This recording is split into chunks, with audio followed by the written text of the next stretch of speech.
folks. This Iran war. I'm just getting changed, so my clothes at the moment. For this Iran war, this prolong obviously is going to decimate many of the countries with the oils and things like that. The country who relies a lot or a large percentage of the oil, um, for from Iran, is gonna be a huge crunch because not only just a huge crunch, but also countries around the world will kind of start running around and getting more oil, paying the higher price, and that's the way it is. And the commodity of oil price will go up and skyrocket the price tag, whatever how much it is. I'm not gonna get too detailed about it. I'm not in that area. But that being said, it's very vital to know how is that going to impact all of us. Now, let's just say, right, it does happen, right? There's no oil. The ones that are going to suffer the most, of course, is going to be a petrol and diesel drivers. Uh, Obviously, as an individual level like us, obviously we can't get to work or X, Y, and Z. Now, the ones going to cop the most and the first one before it actually happens is Ubers and taxis. They will be the first to go. All right. As myself as an Uber driver, taking many workers to go to work X, Y, and Z, and they've been complaining about the amount of the amount of cancellation we do, X, Y, and Z.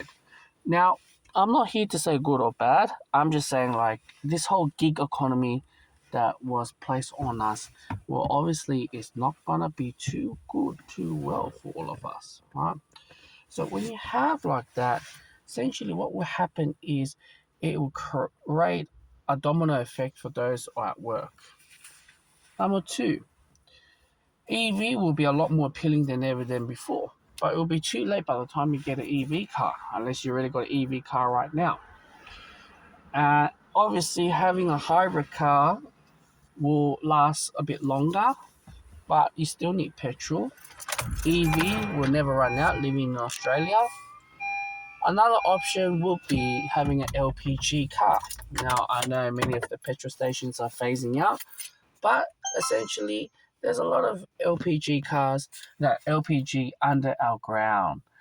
And Australia should have more LPG instead of the EV or petrol car, to be honest. That's in my opinion. You guys can argue with that. Other than that, it is what it is. Um, yeah, so I'm just going to step out the door.